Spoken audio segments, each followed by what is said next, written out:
Hello everyone. तो आ गया फिर से आज एक नया वीडियो। तो हम लोग पढ़ रहे थे क्लास 9 का chapter matter in our surrounding. इसका वो एक वीडियो ऑलरेडी बना चुके हैं। तो पहले हम लोग समराइज देखते हैं कि कल हम लोग क्या क्या पढ़े थे, फिर हम लोग आज का वीडियो कंटिन्यू करेंगे। ठीक है, तो देखिए कल हम लोग क्या क्या पढ़ चुके थे। कल हम लोग मैटर समझ चुके थे कि मैटर किसको बोलते हैं। मैटर का बहुत सारा एग्जाम्पल भी देखे थे।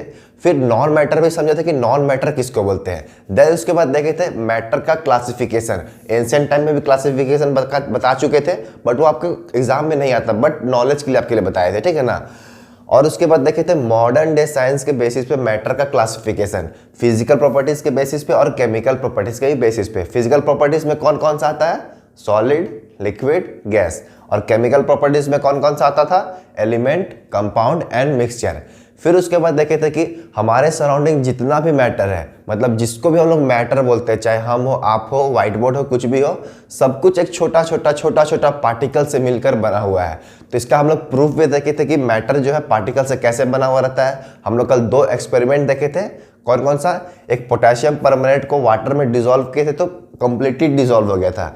क्यों हुआ था? डिफ्यूजन प्रोसेस के हेल्प से। यानी कि पोटेशियम परमैंगनेट का पार्टिकल्स और वाटर का पार्टिकल्स कंप्लीटली आपस में जब डिसॉल्व हो जाता है तो उसको क्या बोलते हैं? डिफ्यूजन। यानी कि जब भी 2 डिफरेंट सब्सटेंस का पार्टिकल्स मिक्स हो जाएगा, यानी कि इंटरमिक्स हो जाता है, तो उसको डिफ्यूजन बोलते हैं। और जो पार्टिकल्स जो मूवमेंट करता है, जिगजैग पाथ फॉलो करता है, उसको क्या बोलते हैं? Brownian motion. ब्राउनियन मोशन क्यों नाम रखा गया था? क्योंकि रॉबर्ट ब्राउन एक साइंटिस्ट थे, उन्होंने ही सबसे पहले ऑब्जर्व किया था कि पार्टिकल्स जिगजैग पाथ फॉलो करता है। और एक एक्सपेरिमेंट क्या देखे थे?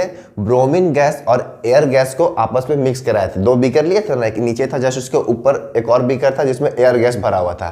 तो क्या हुआ था? ब्रोमीन गैस ऑटोमेटिक पूरे बीकर में मिक्स हो गया था। इससे ये पता चलता है कि मैटर जो है पार्टिकल से मिलकर बना हुआ था और यहाँ भी पार्टिकल्स मूव किया था। तो यानी कल हम लोग देख चुके थे कि every matter is made up of particles and that particles is moving constantly.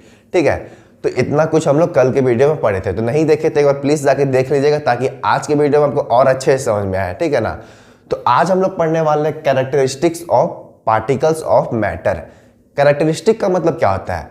Characteristic का मतलब होता है गुण। यानी कि अगर बोलेंगे आपका गुण क्या, यानी कि आपका कैरेक्टरिस्टिक क्या है, आप लोग क्या बोलेगा? हम लंबा है, चौड़ा है, गोरा है, काला है, पतला है, मोटा है। तो ये आपका कैरेक्टरिस्टिक हुआ है ना, ये आपका गुण हुआ। तो सेम उसी तरह पार्टिकल्स का भी कैरेक्टरिस्टिक देखना है, यानी कि पार्टिकल्स में क्या क्या कैरेक्टरिस्टिक होता है, किसी भी मैटर का पार्टिकल्स का क्या क्या कैरेक्टरिस्टिक होता है, जनरल कैरेक्टरिस्टिक। ठीक है, तो एक एक करके हम लोग पढ़ लेते हैं क्या क्या कैरेक्टरिस्टिक है, फिर उसके बाद हम लोग एक्सप्लेन भी करेंगे। ऐसा नहीं कि बस कैरेक्टरिस्टिक पर रीडिंग मार देंगे, वैसा नहीं, हम एक एक कैरेक्टरिस्टिक को भी एक्सप्लेन भी करने वाले हैं पूरे अच्छे से। ठीक है ना। तो बस ध्यान से सुनिएगा, मेरे साथ बने रहिएगा, वीडियो को कंप्लीटली देखिएगा। आई एम श्योर आपको बहुत कुछ सीखने को मिलेगा। ठीक है ना। और जो भी थोड़ा बहुत डाउट भी होगा वो सिर्फ सारा वीडियो एंड तक देखने के बाद सब कुछ क्लियर हो जाएगा। तो देखिए पहला कैरेक्टरिस्टिक क्या है, अब आप लोग ध्यान से सुनिएगा। पहला कैरेक्टरिस्टिक क्या है? The particles of matter are very very small. यानी कि कोई भी मैटर का जो पार्टिकल्स होता है वो बहुत छोटा होता है। पार्टिकल्स देखते हैं ना, एकदम छोटा छोटा पार्टिकल्स के साइज का रहता है, बहुत छोटा छोटा रहता है। ठीक है ना। ये क्या है? बहुत बहुत छोटा होता है। ठीक है। अब हम लोग एक एक्सपेरिमेंट देखेंगे, इसे प्रूव भी करेंगे कि कैसे पार्टिकल्स का साइज बहुत छोटा होता है। ये था मेरा पहला कैरेक्टरिस्टिक। और दूसरा कैरेक्टरिस्टिक क्या है? The particles of matter have space between them. यानी कि जो मैटर का जो पार्टिकल्स होता है उसके बीच में, कोई 2 पार्टिकल्स के बीच में एक स्पेस होता है। समझ में आया? कोई भी 2 पार्टिकल्स के बीच में स्पेस होता है। अब ये मैटर पे डिपेंड करता है कौन सा मैटर है। अगर लिक्विड रहता है तो थोड़ा सा स्पेस रहता है, गैस रहता है तो उसमें ज़्यादा स्पेस रहता है, और सॉलिड में रेयरली स्पेस रहता है, यानी कि सॉलिड में ना के बराबर स्पेस रहता है। ठीक है ना। तो ये मैटर पे भी डिपेंड करता है। ये हम लोग आने वाले वीडियो में जब सॉलिड लिक्विड गैस पढ़ेंगे उसमें हम लोग अच्छे से देखेंगे कि कौन सा मैटर में कितना स्पेस रहता है। ठीक है। तो बस अभी इतना समझिए कि पार्टिकल्स के बीच में भी स्पेस होता है, यानी थोड़ा थोड़ा स्पेस होता है। ठीक है। कैसे होता है ये हम लोग एक एक्सपेरिमेंट देखेंगे, इससे पता चल जाएगा कि पार्टिकल्स के बीच में स्पेस होता है। ठीक है। अब आता है थर्ड कैरेक्टरिस्टिक में, क्या लिखा हुआ है? The particles of matter are constantly moving. ये कैरेक्टरिस्टिक तो आप लोगों को शायद समझ में आ ही गया होगा। कल भी जो एक्सपेरिमेंट किए थे उससे पोटेशियम परमैंगनेट का पार्टिकल्स वाटर से कैसे डिसॉल्व हो गया था, पार्टिकल्स मूव किया था, मिक्स हो गया था, वाटर के पार्टिकल्स के बीच में चला गया था, है ना। इससे तो ये प्रूव हुआ ना कि पार्टिकल्स मूव करता है। तो हम लोग आज एक और एक्सपेरिमेंट देखने वाले हैं जिससे ये पता चलेगा कि पार्टिकल्स जो है रैंडमली मूव करते रहता है, कोई स्पेसिफिक डायरेक्शन में मूव नहीं करता है। ठीक है। तो अब आते हैं चौथा कैरेक्टरिस्टिक में। चौथा कैरेक्टरिस्टिक क्या है? The particles of matter attract each other. शायद ये कैरेक्टरिस्टिक आपके लिए नया होगा, ये शायद आपको अभी समझ में भी नहीं आ रहा होगा। इसका मतलब ये हुआ कि कोई भी दो पार्टिकल्स है, कोई भी पार्टिकल्स होता है, ठीक है ना, समझ लीजिए पार्टिकल्स है, तो हर एक पार्टिकल्स के बीच में एक फोर्स ऑफ अट्रैक्शन होता है। यानी कि ये दोनों पार्टिकल्स के बीच में कोई फोर्स ऑफ अट्रैक्शन होगा, ये पार्टिकल्स, दो पार्टिकल्स के बीच में फोर्स ऑफ अट्रैक्शन होगा। अब ये मैटर पे डिपेंड करता है कौन सा मैटर है। आपको एक बस रफ नॉलेज के लिए बता देते हैं, सबसे ज़्यादा फोर्स ऑफ अट्रैक्शन सॉलिड में होता है, ठीक है। क्यों होता है इसका हम लोग रीज़न जानेंगे। उसके बाद होता है लिक्विड में, देन सबसे कम होता है, उसके बाद किसमें होता है? लिक्विड में, देन सबसे कम होता है गैस में, ठीक है। ये आप लोग बस नोट डाउन करना चाहते हो तो कर सकते हैं, क्योंकि आने बाद में हम अच्छे से बताएंगे क्यों सॉलिड में होता है, क्यों लिक्विड में होता है, क्यों गैस में होता है। तो ये चार बहुत ही इंपॉर्टेंट कैरेक्टरिस्टिक है पार्टिकल्स ऑफ मैटर का। मैटर का कैरेक्टरिस्टिक नहीं है, पार्टिकल्स ऑफ मैटर का, यानी कि पार्टिकल्स का हम कैरेक्टरिस्टिक बता रहे हैं, इसको आप लोग को ध्यान रखना है। यानी कि ये गुण होता है पार्टिकल्स से। क्या क्या होता है फिर से बोलिए।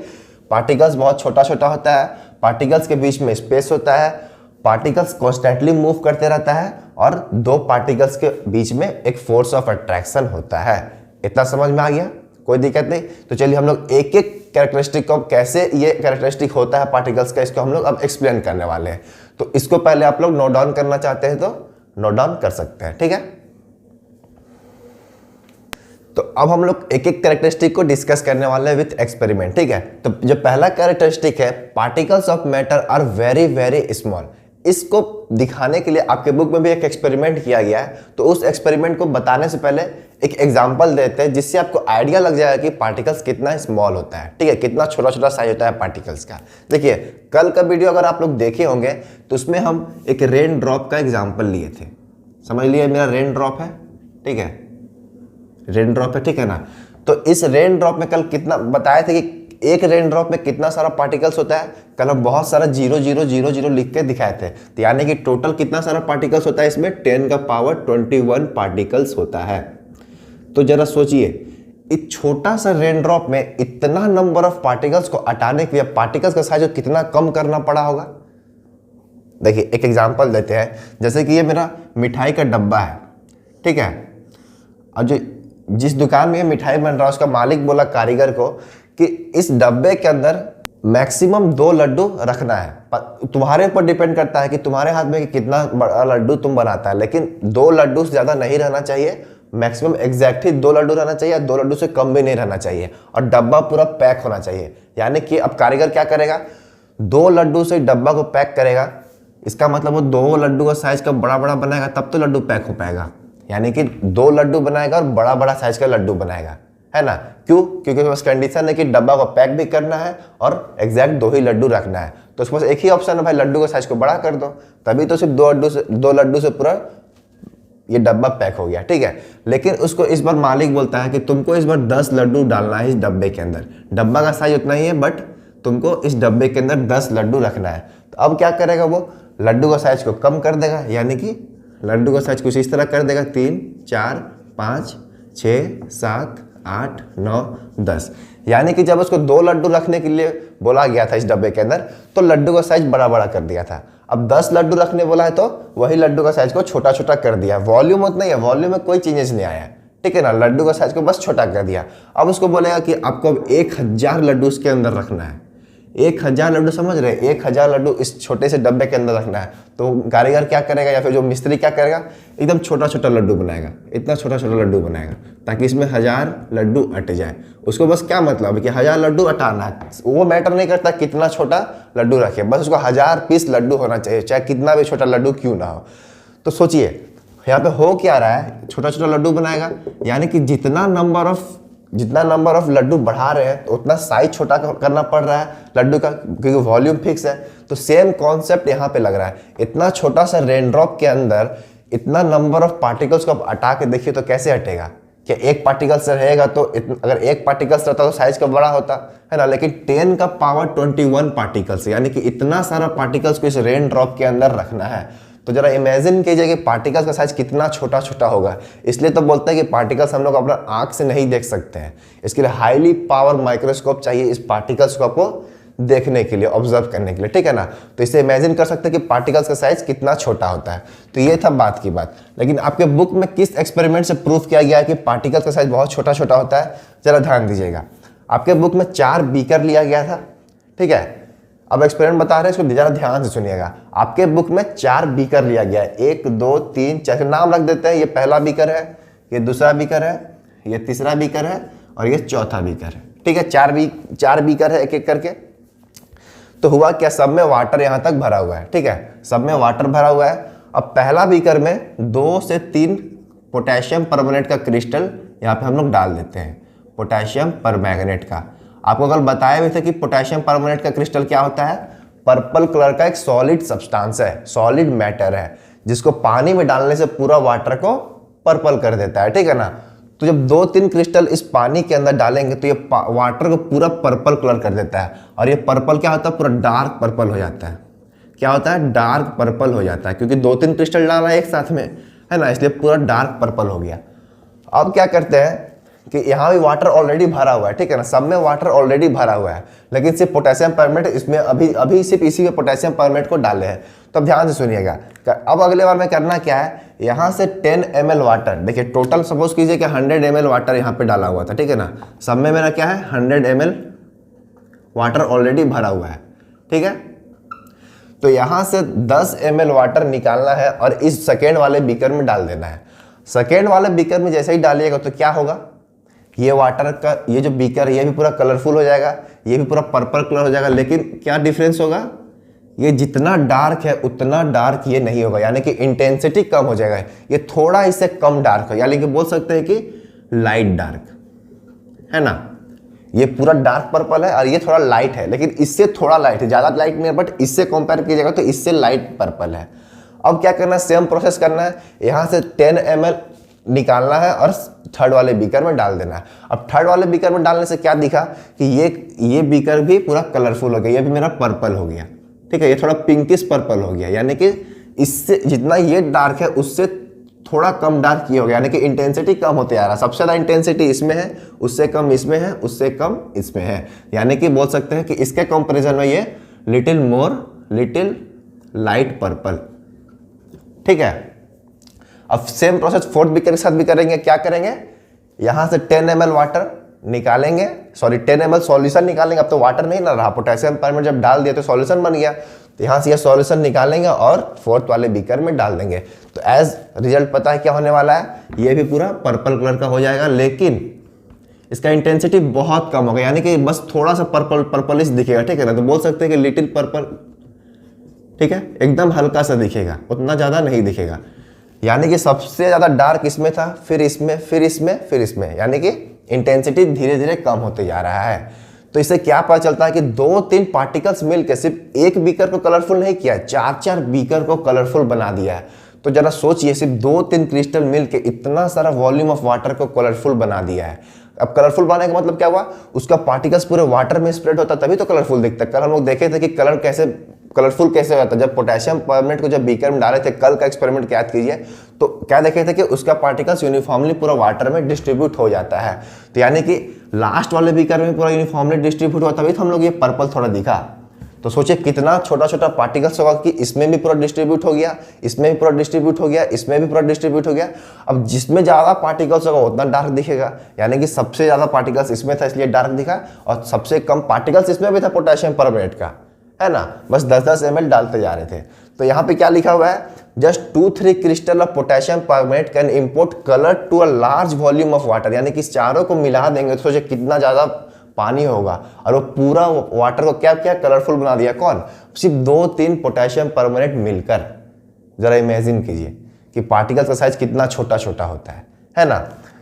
Since each crystal of potassium permanganate is suppose to be made up of millions of particles, इससे ये प्रूफ क्या होता है कि पार्टिकल्स जो है पोटेशियम परमैंगनेट का मिलियंस ऑफ पार्टिकल्स से मिलकर बना, उसे गिन नहीं सकते हैं। जस्ट इमेजिन, आपको दिखाया था क्या, एक रेन ड्रॉप में जब 10 का पावर 21 पार्टिकल्स हो सकता है, तो जरा सोचिए कि पोटेशियम परमैंगनेट जो इतना छोटा सॉलिड है तो उसमें कितना सारा पार्टिकल्स होगा, है ना। तो इससे ये प्रूफ होता है कि पार्टिकल्स का साइज बहुत ही छोटा होता है। समझ में आ गया। तो अब हम लोग बढ़ते हैं अगले कैरेक्टरिस्टिक की तरफ। तो इसको नोट डाउन करना चाहते हैं तो आप लोग इजिली नोट डाउन कर सकते हैं। तो अब आते हैं हम लोग अपना सेकेंड कैरेक्टरिस्टिक में। सेकेंड कैरेक्टरिस्टिक क्या है?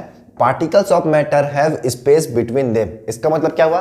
पार्टिकल्स के बीच में कुछ ना कुछ स्पेस होता है। तो इसको दिखाने के लिए एक एक्सपेरिमेंट किया गया है, जिसके एक्सपेरिमेंट से ये पता चलता है कि पार्टिकल्स के बीच में वाकई कुछ ना कुछ स्पेस होता है। तो देखिए, एक्सपेरिमेंट बहुत सिंपल एक्सपेरिमेंट है। ये एक्सपेरिमेंट को आप लोग अपना घर में भी कर सकते हैं। आप लोग खुद से कीजिएगा, आप लोग खुद ऑब्जर्व कीजिएगा, तब आप लोगों को भी मजा आएगा, ठीक है ना। तो एक्सपेरिमेंट क्या है? एक बीकर में एक वाटर लिया गया। आप लोग भी ले सकते हैं, आप लोग घर में एक डब्बा ले लीजिएगा, चाहे कोई कंटेनर लीजिएगा जिसमें पानी रखिएगा, ठीक है। उसमें आप लोग को वाटर लेवल को, सबसे इंपॉर्टेंट क्या, वाटर लेवल को नोटिस कीजिएगा, ठीक है ना। वाटर लेवल को नोटिस करना है। वाटर लेवल कितना है? 100 ml है, ठीक है। अब आप लोग पहले ये बताइए, वाटर में अगर बकेट में पानी रखे हुए, ठीक है, अगर उसके अंदर कुछ ईंट डालेंगे, चाहे कपड़ा डालते हैं, तो देखते हैं ना वाटर का लेवल बढ़ जाता है। आप लोग भी नोटिस किए होंगे, एक बकेट में पानी भरा हुआ है, जब उसमें कपड़ा डालते हैं तो वाटर फ्लो करने लगता है, यानी कि वाटर का लेवल बढ़ जाता है। यानी कि वाटर में अगर अपना हाथ भी डालेंगे तो कुछ ना कुछ तो थोड़ा बहुत लेवल जरूर बढ़ता है ना। आप लोग भी नोटिस किए होंगे। तो ये एक्सपेरिमेंट में क्या देखा गया? अभी तो सिर्फ यहाँ पे सिंपल वाटर रखा गया है, लेकिन जब ये शुगर को इस वाटर के अंदर डाला गया, यानी कि जब डिसॉल्व किया गया, तो क्या होना चाहिए था? वाटर लेवल बढ़ना चाहिए था, क्योंकि जब भी वाटर में कुछ ऐड करेंगे तो वाटर लेवल बढ़ना चाहिए, ऐसा सबको पता है। लेकिन एक्सपेरिमेंट में ये देखा गया कि जब शुगर को इसमें डाला गया, शुगर को, तो और जब अच्छे से डिसॉल्व हो गया, जब डाल के अच्छे से डिसॉल्व कर दिए, तो वाटर लेवल 100 से बढ़ के 100 ही रह गया। यानी कि वाटर लेवल में कोई चेंजेस नहीं हुआ। समझ में आया क्या बोले? शुगर को जब इसमें डिसॉल्व किए तो वाटर लेवल में कोई चेंजेस नहीं आया, यानी कि no change in level of water, ठीक है। तो आखिर भाई शुगर गया कहां? इसके अंदर गुफा तो नहीं ना, वहां जाके छिप गया। डेफिनेटली कुछ ना कुछ तो स्पेस होगा। जब वाटर लेवल नहीं बढ़ा तो इससे क्या प्रूव होता है? डेफिनेटली कुछ ना कुछ स्पेस होगा, वही स्पेस में जाके इसका शुगर का पार्टिकल्स जाके मिक्स हो गया होगा। तो होता भी यही है। एक्चुअली हुआ क्या, इसका रीजन क्या है? कल हम लोग क्या देखे थे कि सारा मैटर पार्टिकल से मिलकर बना हुआ है। ध्यान से सुनिएगा, बहुत इजीली समझ में आएगा। तो होता क्या है, सपोज कीजिए यहाँ पे समझाते हैं, ठीक है ना। ये वाटर है, ठीक है, यही वाटर को यहाँ बनाते हैं, छोटा छोटा पार्टिकल से मिलकर बना हुआ है, ये वाटर का पार्टिकल्स है, ठीक है। तो जब शुगर का पार्टिकल्स को इसमें ऐड करते हैं, शुगर जब ऐड करते हैं तो शुगर क्या होता है? स्प्रेड आउट होने लगता है, तभी तो डिसॉल्व हो जाता है। जिस तरह पोटेशियम परमेट पूरा वाटर में यूनिफॉर्मली डिस्ट्रीब्यूट होकर पूरा वाटर को कलर बना देता है, उसी तरह शुगर पार्टिकल्स को भी डालेंगे तो पूरा उसका पार्टिकल्स बिखरने लगता है, यानी कि स्प्रेड आउट होकर पूरा पानी को मीठा लगता है। तभी तो पानी पीते तो मीठा लगता है। ऊपर का पानी पिए चाहे नीचे का पानी पिए, अगर अच्छे से डिसॉल्व हो गया है तो पानी हम लोग को इक्वली मिठास लगता है, ठीक है ना। तो उसी तरह शुगर का पार्टिकल्स यूनिफॉर्मली जहां जहां देख रहे स्पेस है, स्पेस है ना, इसी स्पेस के बीच में शुगर का पार्टिकल्स जाके मिक्स हो जाता है। बताइए यहाँ पे कौन सा प्रोसेस होगा? आप लोग खुद बताइए। तो डिफ्यूजन होगा। क्यों? क्योंकि शुगर का पार्टिकल्स और वाटर का पार्टिकल्स मिक्स हो गया। जब भी दो सब्सटेंस का पार्टिकल्स आपस में मिक्स होगा तो उसको डिफ्यूजन बोलते हैं। तो वो तो था बात की बात, लेकिन हम बताना क्या चाह रहे हैं कि पार्टिकल्स के बीच में स्पेस था, तभी तो शुगर डिसॉल्व हुआ और उसका वाटर लेवल नहीं बढ़ा। समझ में आया? तो यही इससे क्या प्रूव होता है कि definitely there is a space between the particles. समझ में आया? तो लिखा भी क्या हुआ है? The particles of sugar. देखिए रीजन समझिए क्या होता है। द पार्टिकल्स ऑफ शुगर यानी कि शुगर का particles go into the space between the particles of water, यानी कि शुगर का पार्टिकल्स कहां चला जाता है? वाटर के पार्टिकल्स के बीच में, due to which there is no change in volume और लेवल ऑफ वाटर, जिसके कारण वॉल्यूम में या फिर उसका लेवल में कोई चेंजेस नहीं आता है। 100 ml से 100 ml ही रहता है, ठीक है ना। इतना ईजी है। बताइए कहां को समझ में नहीं आ रहा है? ध्यान दीजिएगा, सब कुछ समझ में आ जाएगा, ठीक है ना। बस ध्यान सुनिए। आगे क्या लिखा हुआ है? No change in volume on dissolving sugar in water, यानी कि जब वाटर में उसका लेवल में कोई चेंजेस नहीं आया, वॉल्यूम में कोई चेंजेस नहीं आया, उससे क्या पता चलता है? Tell us that there are space between the particles of matter. समझ में आया? अगर वॉल्यूम में चेंज होता तो बोलते कि हाँ भाई अंदर स्पेस नहीं है इसलिए वॉल्यूम ऊपर आ गया, यानी कि वॉल्यूम बढ़ गया। अब वॉल्यूम में चेंजेस नहीं है, यानी कि definitely there is some space between the particles. अब देखिए स्पेस, अगर वाटर के पार्टिकल्स के बीच में स्पेस, इससे क्या पता चलता है? The particles in water are not tightly packed, they are somewhat loose having space between them. अगर दो पार्टिकल्स के बीच में स्पेस है यानी कि वो उतना टाइटली पैक नहीं है, डेफिनेटली होता भी नहीं, तभी तो हम लोग वाटर के अंदर इजिली हाथ को घुसा देते हैं। लेकिन अगर बोर्ड के अंदर हाथ घुसाएंगे तो क्या घुसा पाएंगे? क्यों? क्योंकि सॉलिड में क्या होता है? पार्टिकल्स टाइटली पैक होता है। इसको आप लोग नोट कीजिएगा। सॉलिड में पार्टिकल्स टाइटली पैक होता है, लिक्विड में थोड़ा सा स्पेस होता है और गैस में तो बहुत ही ज़्यादा स्पेस होता है। समझ में आ गया? तो ये था जिससे एक्सपेरिमेंट से पता चलता है कि particles of matter have space between them. कोई दिक्कत नहीं यहाँ तक? तो इसको नोट डाउन करना चाहते हैं तो आप नोट डाउन कर सकते हैं। तो 2 कैरेक्टरिस्टिक हम लोग पढ़ चुके हैं। अब हम लोग बढ़ते हैं थर्ड कैरेक्टरिस्टिक की तरफ। थर्ड कैरेक्टरिस्टिक क्या है? Particle of matter are constantly moving. देखिए ये जो कैरेक्टरिस्टिक है एक तरीके से देखिएगा तो हम लोग ऑलरेडी पढ़ चुके हैं, लेकिन आज हम लोग एक नया एग्जांपल देने वाले जिससे आपको और आइडिया और क्लियर हो कि पार्टिकल्स वाकई में मूव कैसे करता है। ठीक है, एग्जाम्पल देते हैं। आप लोग घर में कहीं पूजा होता हो तो अगरबत्ती जलता है। अगरबत्ती को क्या बोलते हैं? Incense stick. ठीक है, अगरबत्ती को इंग्लिश में क्या बोलते हैं? इंसेंस स्टिक बोलते हैं। ठीक है, तो जब भी आपके घर में इंसेंस स्टिक जलता होगा किसी पूजा रूम में या फिर घर में मंदिर होगा तो आप लोग घर के किसी भी कोने में रहते होंगे तो स्मेल आ जाता होगा बहुत जल्दी। क्यों आ जाता है? या फिर एक और एग्जाम्पल दे तो घर में कभी आप लोग घर में मछली बनता होगा तो मछली का सेंट आपके नाक तक बहुत जल्दी पहुंच जाता है। अगर आप घर के बाहर भी आसपास कभी रहेंगे होंगे या फिर किसी पड़ोसी घर में मछली बनता होगा तो आप लोग एक गेस कर लेते हैं कि उसके घर में मछली बन रहा है। क्यों? क्योंकि उसका स्मेल आपके नाक तक पहुंचता है। भाई वहाँ उतना दूर बन रहा है, उसका स्मेल हमारे नाक तक कैसे आ जाता है? इसके पीछे का रीज़न क्या है? तो उसके पीछे रीज़न क्या है वो हम लोग समझते हैं। देखिए एक्चुअली होता है क्या, पहले इंसेंस स्टिक का समझते हैं, यानी कि अगरबत्ती का स्मेल हमारे नाक तक कैसे पहुँचता है वही कॉन्सेप्ट फिश में भी लगेगा। ठीक है, देखिए मान के चलिए यहाँ पे अगरबत्ती जल रहा है। ठीक है, अगरबत्ती बनाने का ट्राई करते हैं। ऐसे कर देते हैं और इसको थोड़ा सा इधर भी। ठीक है, ये कुछ अगरबत्ती की टाइप का दिख रहा है। यहाँ से क्या ये जल रहा है तो यहाँ से धुआं निकलेगा, है ना? ये धुआं निकल रहा है और ये पूरा इन्वायरमेंट में चारों तरफ फैल रहा है। और एक कोई इंसान है, घर में बच्चा यहाँ बैठा हुआ है। ठीक है, ठीक है, ये बैठा हुआ है। अब क्या होता है, कुछ देर के बाद 1 या 2 मिनट के बाद हम यहाँ पे जब अगरबत्ती जलाए तो 1 या 2 मिनट के बाद इसके नाक में स्मेल चला जाता है अगरबत्ती का। बोलता है कि कहीं ना कहीं अगरबत्ती का स्मेल से आ रहा है, यानी कहीं ना कहीं अगरबत्ती जलाया गया है। तो इतना दूर में अगरबत्ती जला, समझ लीजिए किसी दूसरे रूम में है, तो उसके नाक तक आखिर पहुंचा कैसे? देखिए इसके पीछे का रीज़न क्या है। जब ये यहाँ से गैस निकलता है, अगरबत्ती से गैस निकलता है, इंसेंस स्टिक से गैस निकलता है, और वो गैस क्या है? मैटर है। कल भी देखे थे कि गैस भी क्या है? मैटर है। अब मैटर है तो उसके अंदर पार्टिकल्स तो डेफिनेटली होगा ही। तो वो पार्टिकल्स क्या हो रहा है, जब ये गैस मूव कर रहा है तो पार्टिकल्स भी डेफिनेटली मूव कर रहा होगा। तो वो पार्टिकल्स क्या होता है, अब देखिए ये रूम में है, घर के अंदर है, तो एयर है, हमारे सराउंडिंग क्या है? एयर है। लेकिन एयर क्या है? एयर भी ऑक्सीजन है, नाइट्रोजन है, वो सब भी गैस है। तो भाई वो सब भी तो मैटर है, उसके अंदर भी तो पार्टिकल्स हो गए, यानी कि एयर का पार्टिकल्स तो डेफिनेटली सराउंडिंग में होगा। ठीक है ना, जो कि हम लोग को दिखता नहीं। हम जो बोल रहे हैं यहाँ पे भी पार्टिकल्स है, लेकिन इतना छोटा है कि हम लोग देख नहीं सकते हैं। तो क्या होता है, इसका पार्टिकल्स, अब इसके पार्टिकल्स प्लस क्या है? प्लीजेंट स्मेल, यानी कि खुशबूदार महक के इसका पार्टिकल्स, क्योंकि ये अगरबत्ती से निकल रहा है और यहाँ पे एयर का पार्टिकल्स है। तो अब यहाँ से भी निकल रहा है, यहाँ पे एयर पार्टिकल्स भी है। तो होता है कि ये दोनों आपस में मिक्स हो जाते हैं, यानी कि एयर का पार्टिकल्स और इसका पार्टिकल्स आपस में मिक्स हो जाते हैं। और जब मिक्स हो जाता है पूरा सराउंडिंग में, जब मिक्स हो जाता है, जब यही एयर पार्टिकल्स हमारे नाक तक पहुँचता है तब हम लोग वो प्लीजेंट स्मेल आता है। तो इससे ये क्या पता चलता है कि पार्टिकल्स जो है वो मूव कर रहा है। अगर मूव नहीं करता है तो सोचिए यहाँ जल रहा है तो हमारे नाक तक कैसे पहुँचता है? क्या कोई मशीन है जो उठा के यहाँ हमारे नाक तक ला रहा है? जरा सोचिए, आप लोग लॉजिक लगाइए। डेफिनेटली मूव कर रहा होगा पार्टिकल्स, तब तो हमारे नाक तक पहुँचाना। और एयर का पार्टिकल्स भी मूव कर रहा है। ऐसा नहीं है कि सिर्फ अगरबत्ती जल रहा तो अगरबत्ती का पार्टिकल्स मूव कर रहा है। अगर अगरबत्ती का पार्टिकल्स सिर्फ मूव करता तो मिक्स होने में बहुत टाइम लगता है। हो सकता है कि अगरबत्ती जला तो आधा घंटा 1 घंटा बाद हमारे नाक तक पहुंचता आता हमारे, लेकिन जितना जल्दी आता है, देखिए अगरबत्ती जलता हो तो 2 मिनट बाद हमारे नाक तक आ जाता है। लेकिन अगर एयर का पार्टिकल्स मूव अगर नहीं करेगा, आप लोग अगर मान के चलिए कि एयर का पार्टिकल्स मूव नहीं करता है तो हमारे नाक तक पहुंचने में बहुत टाइम लगेगा। इसलिए लेकिन एयर का पार्टिकल्स भी मूव करता है और अगरबत्ती का पार्टिकल्स भी मूव कर रहा है, तभी तो जल्दी मिक्स होके फिर पूरा एयर में अच्छे तरीके से मिक्स होके फिर वही एयर को जो हम लोग नाक में लेते हैं तो प्लेजेंट स्मेल आता है। तो रीजन क्या है उसको देखिए, लिखा भी हुआ है, समझिएगा।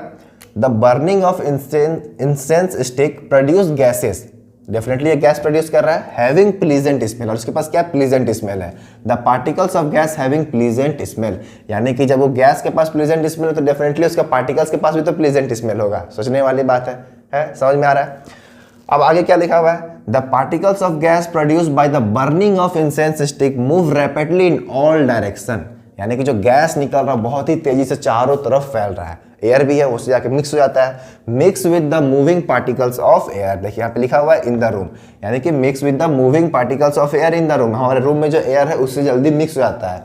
And reach every point of the room, और पूरे रूम में स्प्रेड हो जाता है, ठीक है। और वही air when these particles reach our nose with where we can smell the fragrance, यानी कि जब वो एयर हमारे नाक में आता है तो कितना खुशबूदार स्मेल आता है।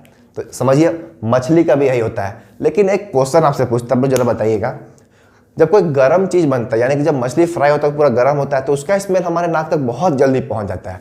लेकिन अगर कोई ठंडा सब्जी रखा हुआ है तो उसका स्मेल नहीं आता है। क्यों ऐसा होता है? इसके पीछे का रीज़न पता है? कहना ये चाह रहा है क्योंकि गर्म खाना जब बनता है, चाहे समोसा छनाता है या फिर मछली बनता है या फिर चिकन बनता है, तो उसका स्मेल हमारे नाक तक बहुत जल्दी आ जाता है। लेकिन वही ठंडा सब्जी रखा हुआ है या फिर ठंडा चिकन उसके बगल में रखा हुआ है तो इसका स्मेल आने में थोड़ा टाइम लगता है। उसके पास जाइएगा तब आप लोग उसको स्मेल कर सकते हैं। आप लोग खुद में ऑब्जर्व भी किए होंगे। देखिए ऐसा क्यों होता है, जब कोई भी चीज़ गर्म होता है तो उससे क्या निकलता है? धुआं निकलता है। धुआं निकलता है यानी कि इसका मतलब उसके पास ज़्यादा काइनेटिक एनर्जी है। अब ज़्यादा काइनेटिक एनर्जी है तो मूव जल्दी करेगा। अब मूव जल्दी करेगा तो भाई एयर के पार्टिकल से जल्दी मूव होगा। जोन जितना फास्ट मूव करेगा उतना जल्दी मिक्स होगा। तो वही चीज़ होता है। गैस भी क्या हो रहा है? धुआं निकल रहा है, यानी कि ये भी हीट है, इसके पास ज़्यादा काइनेटिक एनर्जी है तो इतना फास्ट मूव करता है कि जल्दी हमारे नाक तक पहुंच जाता है। वही लेकिन ठंडा खाना यहाँ पे रखा हुआ है, ठीक है, ठंडा खाना रखा हुआ है, अब इससे धुआं तो निकल नहीं रहा है, इसके पास काइनेटिक एनर्जी ज़्यादा है नहीं, तो एयर का पार्टिकल जब इससे क्लोज आएगा तब वो स्मेल इसका ऑब्जर्व करे, मतलब इससे मिक्स होगा। तो हम लोग जब इसके क्लोज आएंगे तभी स्मेल आता है। दूर बैठे ठंडा खाना का स्मेल नहीं आता। क्यों?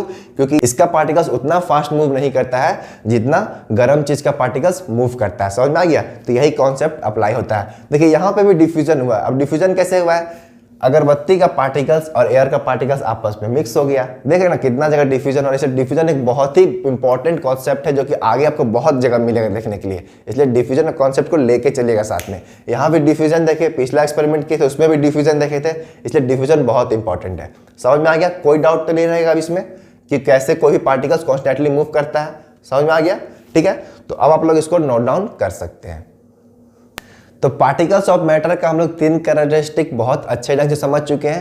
अब हम लोग पढ़ने वाले हैं लास्ट कैरेक्टरिस्टिक। और ये जो लास्ट कैरेक्टरिस्टिक है बहुत बच्चा को कुछ भी समझ में नहीं आया होगा, बट टेंशन नहीं लेना है, थोड़ा सा टाइम हो जाने दीजिए, सब कुछ अच्छे से समझ में आएगा। ठीक है, समझाने दीजिए पहले एक बार, तब समझ में नहीं आएगा तब बोलिएगा। तो कैरेक्टरिस्टिक क्या बोलता है? Particles of matter attract each other, यानी कि कोई भी मैटर उठा लीजिए, उसके पार्टिकल्स के बीच में एक अट्रैक्शन होता है, यानी कि एक फोर्स लगता है एक दूसरे के आपस, यानी कि ये इसको अट्रैक्ट करता है और ये इसको अट्रैक्ट करता है, यानी कि दोनों आपस में एक दूसरे को अट्रैक्ट करते हैं। ठीक है, क्यों ऐसा होता है? अगर अट्रैक्शन नहीं होता तो कोई भी जितना भी, जैसे कि क्या है मार्कर है, तो ये इतना हार्ड क्यों है? डेफिनेटली इसके पार्टिकल्स के बीच में अट्रैक्शन होगा जो इसको अलग नहीं होने दे रहा है कि नहीं? तो वही कॉन्सेप्ट यहां लगता है, यानी कि हर एक पार्टिकल्स के बीच में अट्रैक्शन होता है। तो देखिए क्या लिखा हुआ है, there are some forces of attraction between particles of matter which bind them together. क्यों होता है फोर्स ऑफ अट्रैक्शन किसी पार्टिकल्स के बीच में? ताकि उसको पकड़ के रख सके। ये बोर्ड इतना इजिली टूटता क्यों नहीं है? और गैस को देखते हैं, गैस जल्दी स्प्रेड हो जाता है। क्यों? गैस के बीच में जो पार्टिकल्स है उसके बीच में जो फोर्स ऑफ अट्रैक्शन वो बहुत वीक है, इसलिए वो इजिली स्केप आउट हो जाता है। लेकिन कोई सॉलिड को उठा के देखिए, कोई रॉड को देखिए या फिर कोई मार्कर को देखिए या फिर कोई वाल को देखिए, ये लोग इजिली टूटता भी नहीं, क्योंकि इसके बीच में जो force of attraction between the particles, इसके पार्टिकल्स के बीच में जो फोर्स ऑफ अट्रैक्शन है वो बहुत स्ट्रॉन्ग फोर्स है। ठीक है, तो इससे क्या पता चलता है कि अलग अलग मैटर का अलग अलग फोर्स ऑफ अट्रैक्शन होगा, यानी कि अलग अलग कहने का मतलब क्या है? बोर्ड का पार्टिकल्स के बीच में जो फोर्स ऑफ अट्रैक्शन है वो थोड़ा वीक होगा, लेकिन वाल का थोड़ा स्ट्रांग होगा, रॉड का तो और स्ट्रांग होगा, यानी कि अलग अलग मैटर का अलग अलग फोर्स ऑफ अट्रैक्शन होगा। किसी का कम होगा तो किसी का ज्यादा होगा, किसी का स्ट्रांग फोर्स ऑफ अट्रैक्शन होगा, किसी का वीक फोर्स ऑफ अट्रैक्शन होगा। तो देखिए क्या लिखा हुआ है, और जो ये फोर्स ऑफ अट्रैक्शन होता है, जब पार्टिकल्स के बीच में फोर्स ऑफ अट्रैक्शन लगता है उसको क्या बोलते हैं? कोहीजन बोलते हैं। ये कौन सा फोर्स है? जब पार्टिकल्स के बीच में जो फोर्स लगता है उसी फोर्स ऑफ अट्रैक्शन को क्या बोलते हैं? कोहीजन। तो सेकंड पॉइंट क्या लिखा हुआ है? The force of attraction between the particles of same substances is known as cohesion. इसमें ध्यान देने वाली बात क्या है? सेम सब्सटेंसेस है। जैसे कि समझिए ये मेरा वाटर है, ठीक है, इस बीकर में हम लोग क्या किए? वाटर रखे हुए हैं, तो वाटर का पार्टिकल्स डेफिनेटली होगा। ठीक है, अब क्या हो रहा है? ये जो पार्टिकल्स है आपस में एक दूसरे को अट्रैक्ट कर रहे होंगे, ठीक है ना।